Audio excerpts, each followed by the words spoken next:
na dɔhwe ba kwa dan mu yɛde ɛso na yɛka Mosabeka Junction Ship House abrosan mu na yɛwɔ this way chocolate drink and the coffee drink best point savings loans and the best assurance you too nchine this fufu need abenkwan specialized in shoe and special drinks womo and the kasebo womo fa nyina ho eka na de edi mu akotene bi ene se ne de ye mampani na nado dan kwakufu ado ekohwa homa mu se bebia ye betenetene yempo mu no omusi ba ko ewo Boteman kwanhyerefo panyin na oda EPA no e de ato dwa se omanfo masisi adan ewo mia ensuo yifa ewo asante mantem ye de ombegina emra enim articulator for mu lodua say bridge ahodo no sei no wo mo ho e be kire mo pa enipa 70,300 enna ababeto dwa se asante mantem ye be mo wo covid empanye na ababeto dwa se ben na fu akakra ni police fo akide pensie bi susu se wo mo aye wudifo eno achi no so no wo mo abokro no bone pa enmeku akese miensa ya mon board members a mo beda no na energy ministry ada wo mo edi ense mika ho enda ayede bra mu se kase bo akenkanfo a yeso mo na nwumre yi eyeme Agya Kwabena menimunu aba obahima Afia chesi Afia kase bo ne mu nsam nie ena de yema pani na nado dan kwakufu ado e de pikase akbobo fam se wo mo enhwe na bebia ye betenetene yempo mu eye sports complex kase bi asike de be komu no eye $145 million no yehwe na yensi na we no our African games ye be si saka no ewo 2023 mu na mampani se wo mu si Boteman se na be bitumi aboa ama akansie no etumi akoso o mangana mu Bibiman beye 55 na eba behie mu o man Ghana mu emfiempim bienu ene aduonu miensa ne aba bedi agro ya to edin se All African Games na eno mampanyi akufu adode aso abofom ama baby agudin ba bekoso Boteman no ye ba behyasie Ghana mampanyi na nado dan akufu ado kasa kire mu se ewo mu se coronavirus ya de aba nenso no enkire se emaye ni agro abade ne mapa begu akwan so ahwa madwumadie no ayefe na beye krabehwe ama Ghana yenso ya giyedin enti asoye a ehwe agudie ne mabunu so be yo mafamu die biada amanigye awie peye agudie no ejinemu atrapo beye aduonu enan a Ghana mampanyi na nado dan kwakufu ado ekasa sei fellow Ghanaians, I invoke the oft-cited phrase, a sound mind lives in a healthy body, to say that sports is important because it is a critical part of the development of youth and an essential contributor to the health of every community. In our young people, it fosters commitment, discipline, endurance, hard work, resilience, the staying spirit, teamwork, and tenacity, whilst building up the confidence of its participants. Hosting the 13th African Games will afford Ghana the opportunity to address capacity deficiencies by providing the relevant human resource capacity to run and manage sports in Ghana. Most importantly, this will give us state-of-the-art sporting facilities that will support the development of sports. In this regard, the Boteman structure, whose construction begins today, will be equipped with the following facilities in accordance with international standards and will be capable of hosting any international competition. A 1,000-seater competition swimming pool, that is a 10-lane competition swimming pool, an 8-lane warm-up swimming pool, a 1,000-seater multi-purpose sports hall for basketball, badminton, boxing, table tennis, and weightlifting.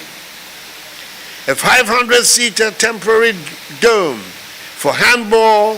volleyball, judo, karate, and taekwondo.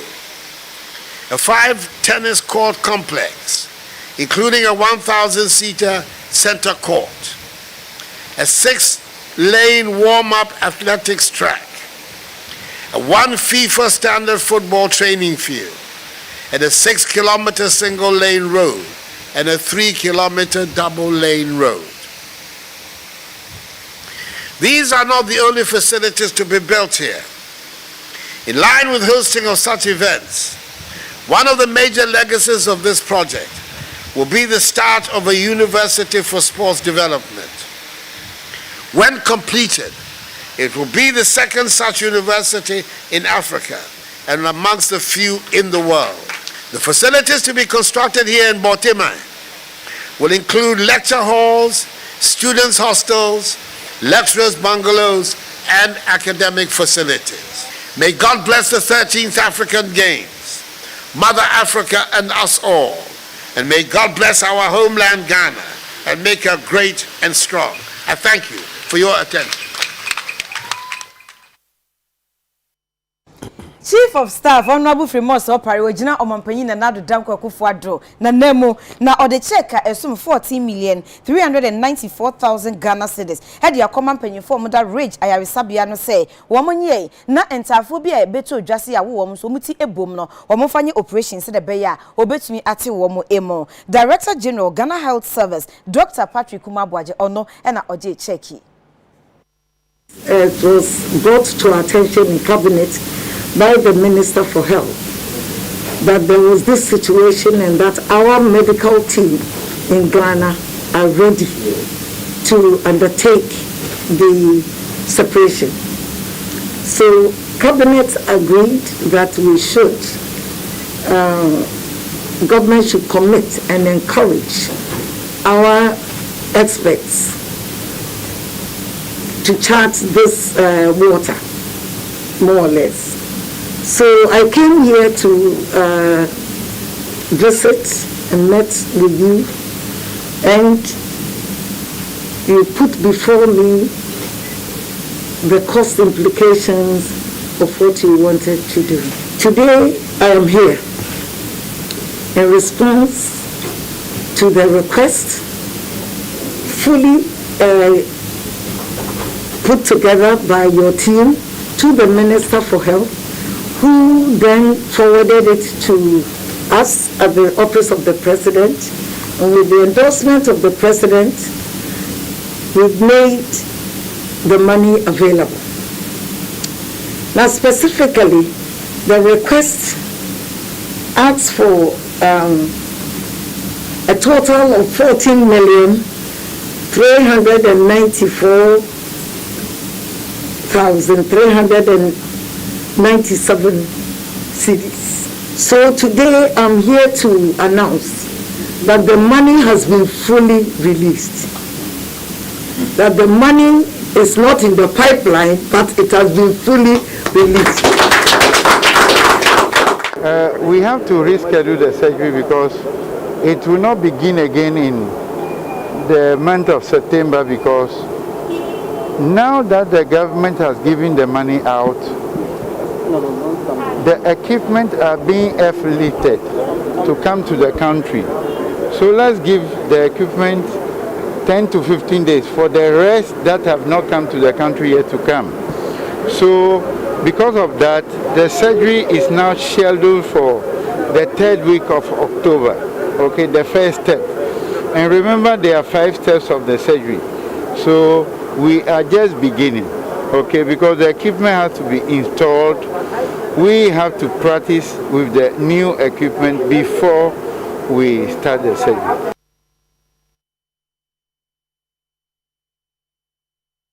Nancy and the baby toja say encrophobia at the Rosewood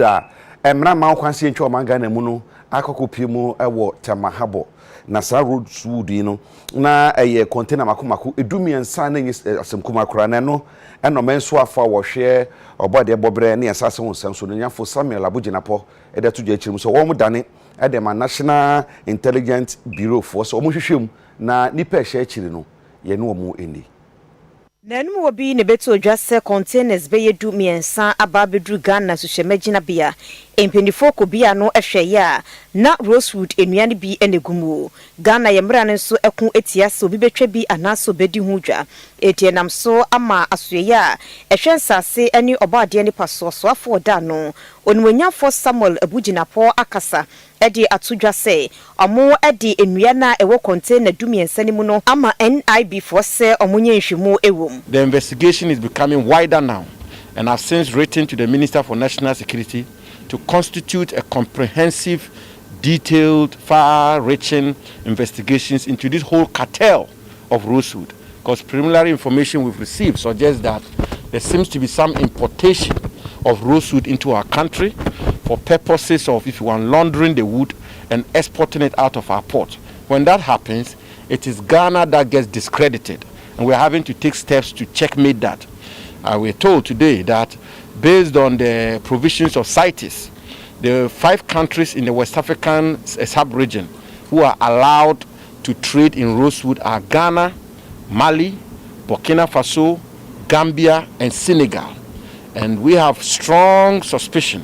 that some of these wood, based on the preliminary investigations we've conducted, are imported into our country for onward export. I'm very confident in the national security architecture, and I know that the national security will unravel all of this to assure the good people of this country that there is a ban on the harvesting, the trading, and the export of rosewood, as well as the importation of rosewood. And we are going to enforce that ban strictly. Oswafo hwensase ene obaade ne paso kire se emra be ye adwuma no mo kama Ghana fo nyada atibi se rosewood enua no Ghana ye mra ekotia eni kwan so obi akotwa bi anaso di bi free baby eba Ghana ha. Now the system we have has said that when rosewood is confiscated, the trucks which cut these woods essentially are impounded. They get to pay a paltry fine, and they take their vehicles away. I'm beginning to think that it's about time that we come up with measures which will say that when a vehicle is found to be transporting rosewood in Ghana, the vehicle is confiscated to the state. That can be a deterrent intervention, and we are looking at that very closely. We are going to have to discuss with the Ministry of Interior and the Ministry of Transport for us to begin to say that if you allow your vehicle to be used to carry contraband goods, or allowed to carry goods which is meant for criminal activity, you will not have access to your vehicle again. So there's a whole gamut of other measures we are thinking through, which we need to engage in some consultations with other state agencies, and hopefully be able to come up with measures which will bite even a lot more. Kwanchira for penina oda Environmental Protection Agency ano hey lawyer Henry Kwabena kokofo na odi atu Kumasi Metropolitan Assembly empenyifo enim say ankrankro bi o made wo mope esisi adan wo mia enye baabi o wa ensuo to a eyiri fa pa enso manfo esisi sa edan no ewo ho no wo se won hwese safo ni nyina ebe kye wo mo na ye de wo mo begina emra enim. Environmental Protection Agency mpenyimfo abepiemu ewo Kumasi aye kwanchirefo penyi oda no wonimonyamfo lawyer Dr. Henry Kwabena kokofu eno ena wade atudwa se enemanim ya na adwumayefo omo Kumasi ewa santemantema omo ne Kumasi Metropolitan Assembly Kambo na omo de asoden kwan so na beebi a ensese omo eye adwuma beebi e for se nature reserves anasa wetlands no omo eye no enemanim ya omo hwe na yenchi omo yemfa omo enkokot na hyehyeye ne mra do ewo se beebi a ensese ye adwuma bia wo ho se ensuo ekwan ensese obi etimi ye adwuma ho na amanfo abunua esi o masum a mo ntiso odobo bi enu aba ekoso ononyamfo kokofu ebepiem wo ha ye bakasa unannounced visit ene ono akasa na obepiem so na ensuo to ena wo mo enam ensuo no ma omo ehwe beebi a ensuo to ya na ayiri die nti na ayiri ofa beebi tse nhia so no de nyame ede ko ofko beebi tse abinchi a ensuo no to ye na hye yiri a na ayiri eno ene ononyamfo kokofu se debi on trauma sa niema we enkoso ye tia na mo se beebi a ensuo awo ne beebi a hoye tare de friend wetlands a ensuo to a eno na eji insidodo na ebuama insiyire ma no nkofo sisi adan na se no mu se no mu fele enti ye de signpost sisi beebi a ye protect sa wetlands no sisi ensuo yire wo ha nyina aye fele a obi no fele e wanim ha no aye be stop no ana hands so ya be stop no ne ye hwe de esi enti my stop me officer only is with KMA now immediately ya arrest omo di sa adwuma ni nyina ye fo nyina mra nim ese police be kire won na EPA ye bo won ko adu wo court na ye serve as a warning ema obi bia ono de officer wa nya sika ana o sika na se bibinti no obetimi afa ye nyina no mu se na eyiri se sa to bio anyai sesia na ha nyina ya ma ka bia ntimi koma so na happen wo ba bi bebrebe adenti na ye na ye di ehu awusa enti ya basre pamuchau afa city authorities no ya pamuchau Momo Dina stop metro no money idea. This is the time for you to work. Meteorological department for fashion says you need to see a pair baba. That's a baba dear. And you know about the Obobreno and say you're here. And you see your same one. Yes, you say, when went in a course. And immediately we call the arrest and make sure that the proper things are done. That's your prosecution, prosecution. Police adwuma ko de nkata bia babonten ama pania ne sa ehyaase DSP Kwasi Furi na ne nsamo de aba no nchirichirimu nie wo kyerese beye nefua beye na se donhwe de unu nan no police fache ni pensia na se ni pensia ya chi wo mu yesusu se wo mo abokro no na wo madi ewu se ni pensia wo mu din ene didi suwe Kofi Poku Dennis Ata Asamoah Senior Dennis Ata Asamoah Junior wom nyina eye metifo na fe Asante Edward adedo na frɛ no oboy na Dauda Apia na fe Yusuf Abdallah na so mo chechiri mu no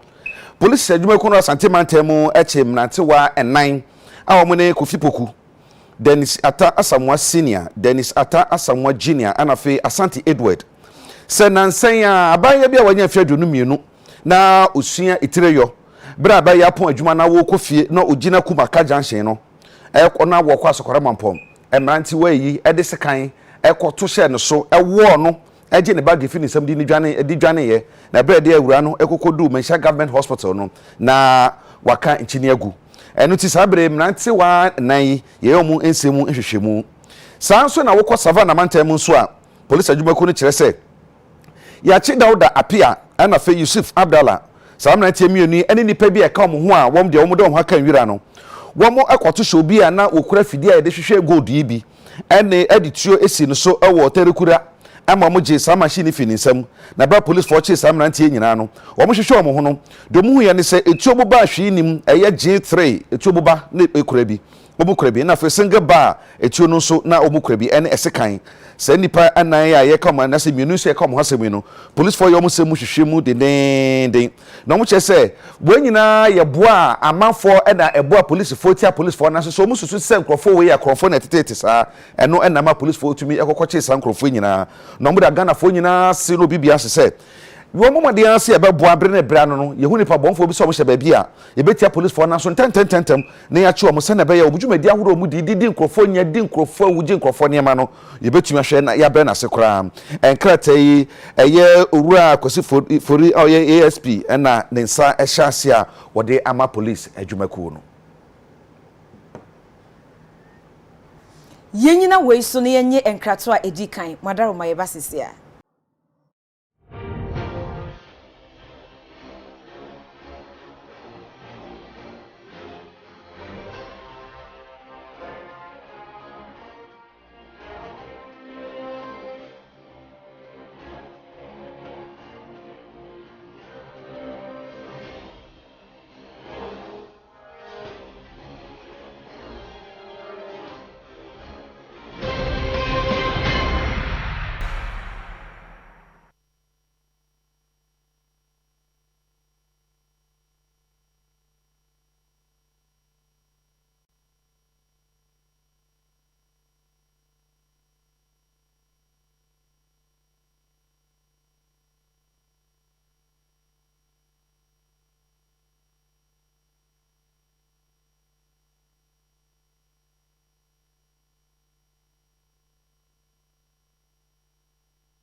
Adishimama yadamu asese ya bre etwen yen yakwa be yakasebo no yeto aso. Yet also dia ochina ebobo so me ne da edin kan e de kopem ne da etoso enum e na mpanyifo aye ne se AstraZeneca vaccine ne fa etoso emie no omo be hyase e de amma omanfo a wose wo mo ewo na Asante Mantem Regional Director Dr. Emmanuel Tinkran e de atodwa se enipa be se 70,300 e ne wayi wo mo ewo mensin be se aduanan ensum a efiti ochina ekọ wo mo be hyase na empano ne fa etoso mi no wawo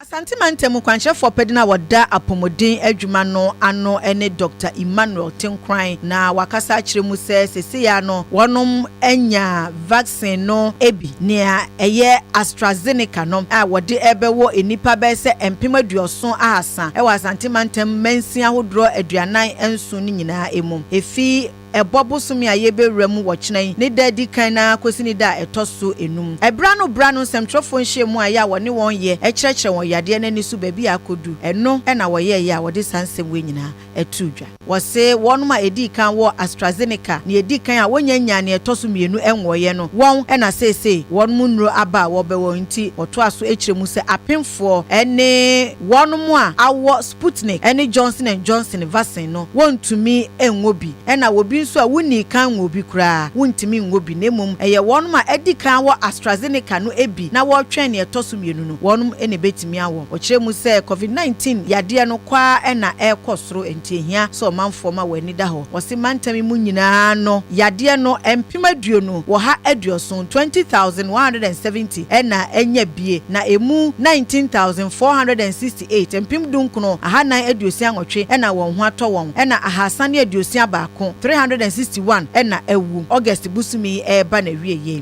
imagine say 1 September ya aye ukoda ya di nanum na beye ese asen nanu santi ya best stress obia obeti information be bia akọwo se panel bomodi akọho ye be wo AstraZeneca second dose enti ya best stress say ye na ye be ko ya bakọwo o how bia ni ye na ye hu say de tie no na so say bia wo no how bi wo mu a be bia wo no na hospital la ho no de kwa ye betimi ehu say de be ya ye be fa no say de da ye kan vaccination is very important but protocols na ye be ye adwuma no eno na betimi abo ye ho ban enti anka say bia wa vaccine nti say we be you face mask na to baby ana wa vaccine nti o ro nsa ana wa vaccine nti no wonya de obroni friend social distance wa vaccine no kra enu titu ene say ubo modern na de obroni friend protocol no hye na de ato ho udi so a enu so ebetimi aboa ye mu na Asante Mantem mu ha ne say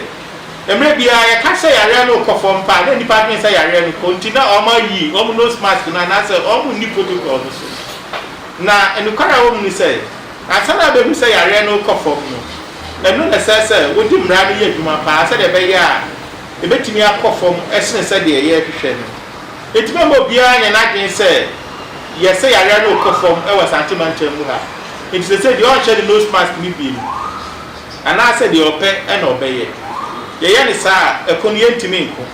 ye best security agencies no so say omo modern no nye enforcement no maye nti ye di mra no so a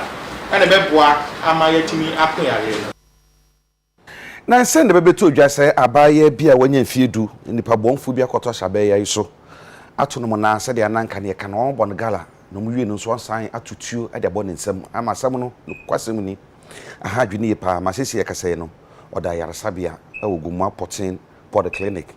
na Dr. Penny oda yaresabia no Dr. Jerry Koku Vlad da tudwe chemu se abaya no Dr. Fogudu so de den ehwese de be ya o maji ne kwana kakra no onya hode ba UTV yane Dr. Penny a wohwe gumu Putin Polyclinic ne so edi nkomo eno se akoda wanya mfinhie du a Fulani fo hye ne aduonu mienu 22 afri akora no nsam omo san ye test ahodo wo ne ho ahwese akoda no omo ne da no mama ne yade bi anase empo wanye mu ana ahase no na papa no de ese na the condition is na quite serious no mo de we cutlass wound e de journey ni too wotimi hu dompe no na nyame adoma na jona mo ne by around 1 am yetimi apam ne bibia sekane fire na ni moja ni ya stop bibia nti ya discharge no so obehwe on na am around wo hwe ne ba no ne baba ni de ono oda so admission metuo na nkrofo no nipa bonifo no de born nsa no amanisa no nyina te say two wife free ho enti eguso aye dress aye pompam kakrakra na service o mode ne fa kwamboni so emse munwa mo ya we ye nsi so bebre enti as far as me koni concerned there akora lady no or stable and no ano ye hu x-ray na ye hwehwe ye so nkotwa x-ray bra no na nsa na etonu form na ye fo say bit me ebi akoka ne yem nti ye hwe say no say ye de wo say etimi ye wo ha wi a ye be refer no akọ hospital pon de nyimpa bonefo bi atono na asan de sekan etwitwan eka ho nyona nkotin ona no papa nti ye hwehwe mu no ye hu da asam ye no kwar police fo abem why investigation watch nyimpa ne bi why identification parade when nyimpa be ye basa ya boto abofra na baneji na wonensa na dia order ho dok njama wa fam kura na ebien titiwin de meba abohwe abofra na ne papa no nankasa ofimi constituency na wote constituency na menso mo kodo no tu first na me kan wo shem na me tu pro no na san mo ordinary na pin gate ni biom by force no obi na me so matum ono me na me ba ne so da ene ma me lock pin no ma nto wan corner street na me piano nto no gina one side no ordinary sa two gate no ma na tu no kan shot me by fa local street nti obo me ba ne sa se na be gu na hase ono mana me ba de ka chem se o da wa botu no we pira mi sa na me twi me ba ne ba me chi me twi me ba ne ba me chi no tama o san board the second time no ata na me wo gate na chi nti me so anka me the before me bi gate no di tu no fa window na chi me bi gate na me no me ba ya me so no fa me sika ya me be rush wo mo no na ba ku no di dua no o me mu maso Enyumekuwa kesiye miensa Energy Commission, Ghana National Petroleum Corporation GNPC, and the Volta River Authority VRA, and Penyufo ayi governing board obedano ashe ama ejuma no ejina na beto address the Ministry of Energy adasa governing board nyina edi. Awodeni asofo a wasanso menhia South Ranshibidwani onwanyafo poku prempese basunku anase border omba behwe Energy Commission NPA and Volta River Authority suno omumra meye adwumaden emwa empeja awodeni ahyehye ewo Ghana nemfa ntuma pemfra wode nsem wesi etudwa ebra bedwekuo no eso afremu ehwaye. Of all the functions and the roles to husband Ghana's petrochemical industry or petroleum industry petrochemical petroleum industry. One particular role I take as an article of faith that I tell all my members is local content. As board members, every decision you take that has impact or impinges on ability for more Ghanaians to participate in our God-given wealth, you must look at it critically and see that most Ghanaians are benefiting. Ochano se board members adima GNPC no emfinjia na ye domo animomo hwe se Ghana ye benya faso ade free so na afin so my Ghana ene abani nada etomo achi. Also, this particular board is charged with one big thing that I know: finding oil onshore, the Voltaire Basin. In fact, next week we have to make a presentation the Security Council on this track, and GNPC I know has done a lot of seismic work, but nothing on exploratory work. This board should ensure that in the next 4 years, not only are we doing seismic work, we are also doing exploratory activities to ensure that the oil onshore that God has given us comes to fruition. So you have to work as a team. You have to give the board chairman your full support, because he will call on you at any time for your individual skills and talent to show on this board that you have decided to serve. Board member Edima VRA wanesuni UTV din komoche somba beye adwumaden amamfaso aba. I'm glad that the free privilege that the president has also reposed some kind of confidence in us by bringing us back to this important organization. as you mentioned, is playing a pivotal role in our search for reliability and energy, reasonable energy to help this country move on, not just for electricity, but for a chain of development along Mr. Kameta, Carl, and all the others. And we feel very thankful, grateful for this privilege. So we will thank you, and also extend by extension to the President for doing us this honor of bringing us back to the board. Woman yeswa for ono share akwantempo ho nsam so ne yakwan so no nyafo kwese mo akwata e de to jechirim se fi na ekwe no national security for hwe na wo mommoa na articulators ya wo mutumi lodu tin omna food bridge ase a na ese bridge no yanchi wo ne no mo ani nyonyo sanse wo mo ese ye bridge no kura wo de se mutudwa wo bra kwa ashama motorway ko hwe overhead na wo no se de wo mo ese no. I trust the efficiency and the capabilities, and the professionalism of the Ghanaian police force and Ghanaian policemen. We should chase those people. We should apprehend them, and we should bring them to book. We should, if it means prosecuting them, we prosecute them and make sure that they pay for the damage caused. That's why I salute the national security for our own Nazi road centers, our own ministry, our own Nazi road centers. The stealing going on there. Many of our own people are thieves. Our own people. Those people we have employed in our Nazi road centers, they are thieves.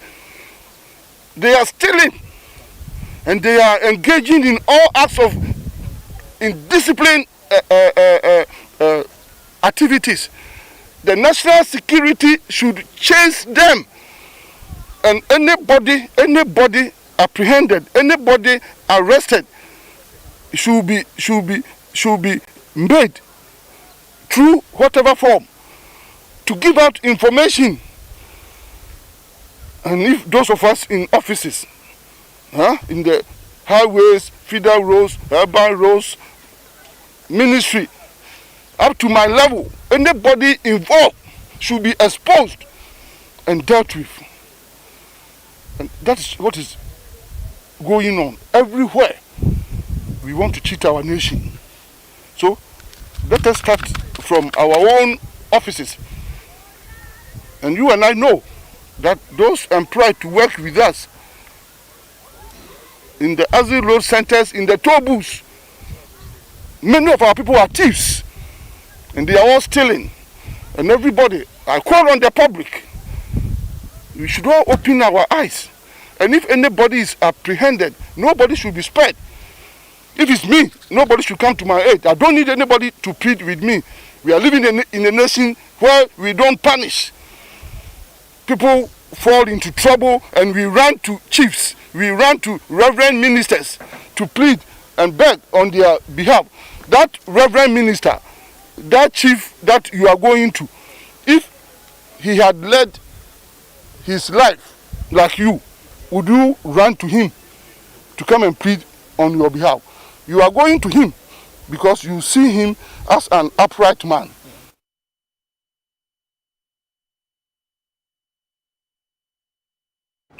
Yadikasi boy eko ahmejiemu ebasisia.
Yemamo akwaba yetoa ensem no eso. Omanfo mo abesim Alaska ewo sunwan e obono mantemo e de to empanyifo anim se omumia bambo mu pa emfama wo esan se na nsentem ne beto odwa se abrante Richard Apia a wodi mfinhia aduonu emienu wokum nkoda mienu e de bia hye fridge no ama ehu atom so nti bambo no wo mie mma wo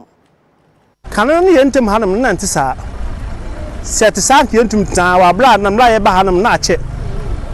but be 3 years to 4 years ni nipa kunkum no ya age yentem hanam onim se na nsen be 2 years 3 years na yenwe bo okanantwi na ne wife awo no oba no mba tudu kwanse bekun no na saa new the bar road no so emlibi omoye bi saa wo so mukumo bi to saa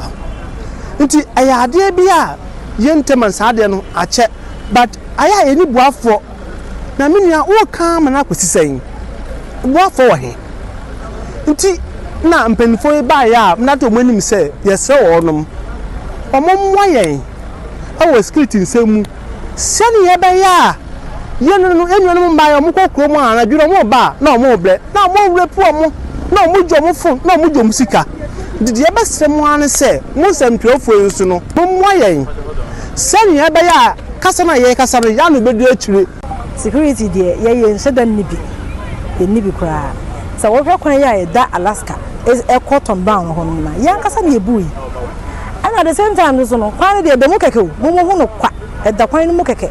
but so wuram si na wo hwe ada side na hu say yes yes baby enye kra because nwura e na twitwa ye ho hia ndi so obi gina mu na wo di bone a no ane so wo gina mu na wo di wo bone e so wo to ba wuram e na wura uncompleted house a otuminya na easy etumi kunu if he say she wo adwene kra ma so because wo say wo fie but ni ba timi dia wura wo da we chi horma na wo kun ba because nwura ne doso ama fa dia asase asisi dan no omo ma ho eti amafua na efufu ba enwowo ene mpramire eti sasa we say na esi ye no ye kwa no ebo ye kusa because ye kitankura ye ma na abiri bi mu frase ho na ba donhye be fa ka no mako eti ye mi say ye hu say sa ahwema so na kwa na ba be sen ko school no di asem ne betimi esi Assemblyman Emma Abesem Domnase electoral area Honorable Isa Ibrahim enso e pa chese enmenimi ya no aban enhwe na enkania enso ebetimi aba empetemo ba security yehia street lights ebema beye important ho no aye kama anadwo obi abetimi awoko freely without fear yes so ehia police post yes so he Alaska eye community a esopa yi Alaska esopa nti say ye hwe send the community no anyini abedru adrubra ese Alaska enko anya the police station na say ye hwe outer ring road a ebefa Alaska ha ekopem ni doma that road no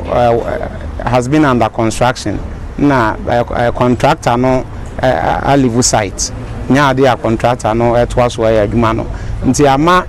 road no along the road no dru anadwo a all the car kra enam ho a ehu pa yi kwakwakwafo be yampi mienu ne ahan wotwe a omwo ne wadubia so wasante manta mu penhye hihye be yema kwakwakwafo no omkyese wo ma ahyase do mo eye ahwese ebekosen yana Beye afrase ene Ghana Cocoa Board mpanyimfo ASA omo ye nhyehyeye bi a beye pension ade ama koko akuafo eno omo tu ne din Cocoa Management System mesesi ameka se omo de ose ayoyo a obepie mu ewo new edibuase ene ne mpatam a koko akuafo omo ho no omo hyase a omo eso ahwene friend say pilot basis no eno koso dendende okopie mu ewo eye new edibuase ne mpatam a omo dua koko pa o hwa eye afe no enko awieye bia na koko a omo nya efri saa mansi ni honom eye be 22,000 tons entino ese efatase omo ebe hyase na no na YouTube zampefo kopie ho a koko akuafo a omo ho no omo twere omudie no omo de omo efa saa enhyehyeye ne mu a sesi ameka se de omo ate asem a ede enhyehyeye ne kire se koko bia wo beton bia no wankasa koko akuani no o de wo chefa be 5% beba afi company so de be 1% beka ho no omo de aye investment ade aboa na mra koko akuafo waye adwuma afi wo kwa ahongie mu a wa bra bia bedu saa atamkra no koko no enya enya ade a na etime so no na wɔn ahyase enya ɛso mfasoɔ sɛ be ya enkoba sɛ woyɛ ku adwuma no mfasoɔ bi amma so YouTube nsɛm kyerɛfo ekopie hɔ no ye ne consultant a hwɛ adwumadie Arnold Mensa Bonso atwetwe nkɔmɔ ɛma ɔkyerɛkyerɛ nsɛm no sɛ efie dodo bɛyɛ diosun ne akyira ɛdɔ koko no obi anim koko akuafo dodo ɔgana ha da obi aba na sɛ mu ka dɔpɛ ba sɛ koko bɔdo mpanyimfo ayɛ ne sɛ deɛ ɔsɛ atumi de ansasi abuka sɛ koko akuafo dodo sɛ na wɔgana enti deɛ ɛyɛ ne sɛ koko bɔdo mpanyimfo soma surveyors bi abɛyɛ ahanu no maba Dubiase district na akuafo hɔ nyina yɛbɛbɔ dawura nti mu ba yɛasɔ mu nsa de mu kɔ mafom baako ni akosusu mafo no ne yakɔ amo wɔ pɔtam hɔ nyina mo kɔ sɛ de bɛyɛ hye so ntɔkɔ na bibia yɛsiesie ne prɛkopɛ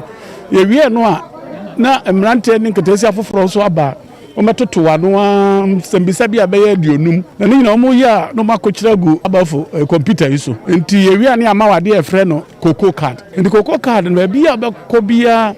wokyɛ sɛ cocoa krani bia ne yɛ adansidie nti sɛ yɛhwɛ card no so yɛbɔ wo number wo nsɛm a yɛ akɔkyerɛ nyina gu computers no ɛbɛba saa na wɔfuo no sɛ ne map no nso no ɛno nso ɛbɛyi na di aba that no unim krani ho bibia wo so ho bia ɛnam sɛ no wo nti na ama yɛtimi ayɛ pension because wo bɛyɛ pension unum akuafo no dodo unum mu bibia bɛda wɔkɔ akɔte ne sika ne bi kora de asia ma no nti baabi a CMS na di kan ɛyɛ adwuma bia no ɛhɔ na pension no ebefi asie ɛno ɛkyi na YouTube nsɛm twɛfo ɛne koko akuafo bi a yɛde wɔn fa saa nhyehyɛe mu no yɛne bi atwetwe nkɔmɔ first no na yɛ nananom ne yɛ mpanifo atwa mu no sɛ koko no efiri hɔ no ma wɔn ni anidaso bia biem betene no koko no yɛ tibi de ato hɔ no mo fo mfie numachi wɔ mfasodeɛ esan wo ho anase mfie no machire kura bi wana wanyi bi ebe 20 years and 30 years se bibi to no anase wo ha obi mu kura na wo wani daso e wona chi se de obi ya ban adwuma a okona ho megie mu a wo wani daso wona chi no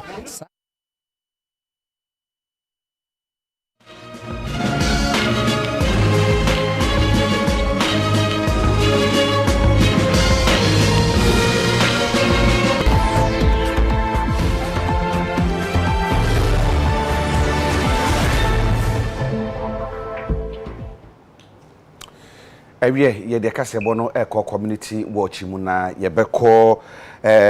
abreman akroma eno ewo esukuma odobin brakwa mansini mu ewo efifi mantemu na ho na manfo no de atudwa chiru se no kwasebuni wo mu huna mane papa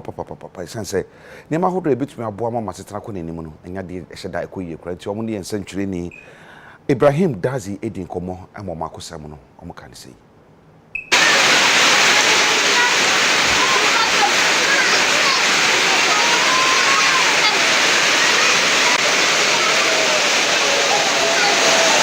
school ne kwaro school ne begu egwa na no akasa na mo so no akasa man po mo no o ya mo pressure man po no mo ya okay say man no cause the man no sit no on ba tan sa structure ma e ya ha so mo ka chen ya ya po mo cho na so aba no mo bo ayin amra mo bo ayin say ya ble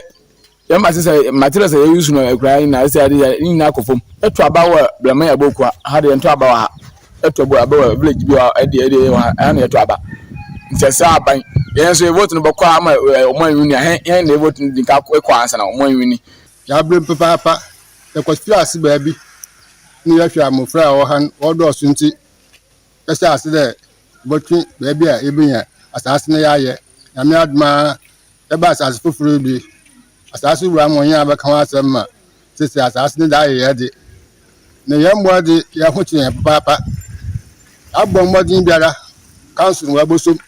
nso yambo ayanya na dam keji a wabisa man ne yambo ya primary school adan de ya bra ho papa ansa ne ya tumpo nya kakra ma fure wo the whole ayina yanya astre ni na wo ha afipo nwa wo ha no bokwa kokan bo akwa ho ma wa kwaye won so hwe ye school semi nipa pi teachers pi omo ba na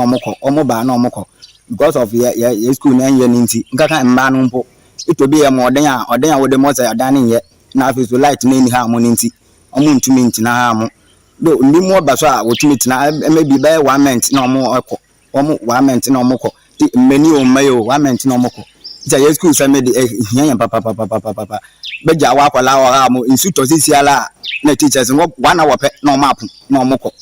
wana ma apon no mo ko bia that time so na wo so mai we je wa kwala no wa ha mo na wo so wa fum me be mo kwala no ne na me ndama isi ayi nsute ndo bo bele 8 9 ne se nsute la pepe ne teachers ni nyina mo ko because of your school na yen nti aban ya pa che wala ya so wan di me ya lo kwan no babo yen na afisi manu so si ya fafu ne ya ta mo so ne ya kwa wo so aya ya bre ya fraka akwa kalma shopping for na wo mati na ba nanti wa Afia kwa bokwe anaka faka da kwa ya di nti enya mo wa ya pa mo cha mo bese kan bi wa ha man ya so ya ta mo ne so ya shi asumdim se nshuta ka bia mba na sa proof bi kwa clinical aje sa onanto anada bia mpofum na wo aka yimpa na aje sa wotu obi ne dana na bobo wo de yimpa na atodo na wa hyian imre bi mpo ba ne akita se bia wode ne kwa kudu kwa mana bia no wi na se ka wo a ka sa asem nkansi nti ya sraba na mo ya mwa papa wa ya mwa ya ye hu nya ya because yes yen sika yes ka sem wo fom afum ma ka ankra ya na ba mwa ya afum ma ho ya ho dinga ka ankra ne ya de ya da me yamanti ya sraba Indra Abraham kudu ho no na me ame hu say there's an urgent need so say you to me your manner what you be amount na ame say I remember type as I mentioned in school university.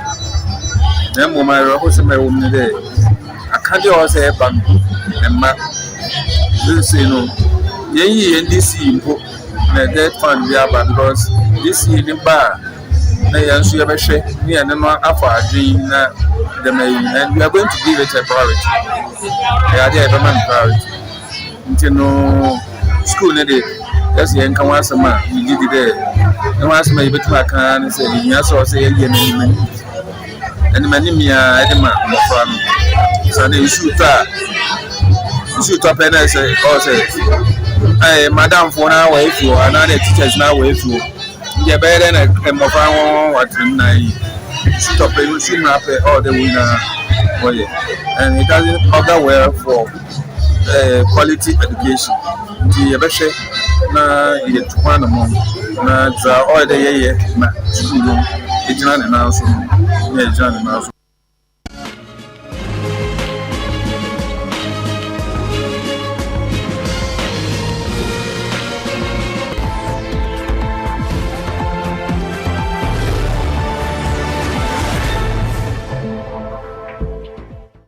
Awia de shimama aha na abreba kwan na yenu nsia pam kase bo a ye de soma na nyume no ye de ABC ye ne mu edinkra na ye kase bo no de todwa ebie ni se mampanya kotwa homa mu o de pika sakowo fam se 2023 Olympic Games and All African Games a ye bi sia kan e wo manga ne mu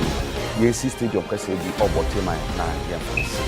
na ensem bebre eka we ho ene de mam se kasebo se West Closet meda se wo hye me atade enumre glamour by Pinnacle ene siesie biti emamle na yi ye kenkan kasebo emamo eyeme obahima Afia Asiedu ni mu ya bema Agya Kwabena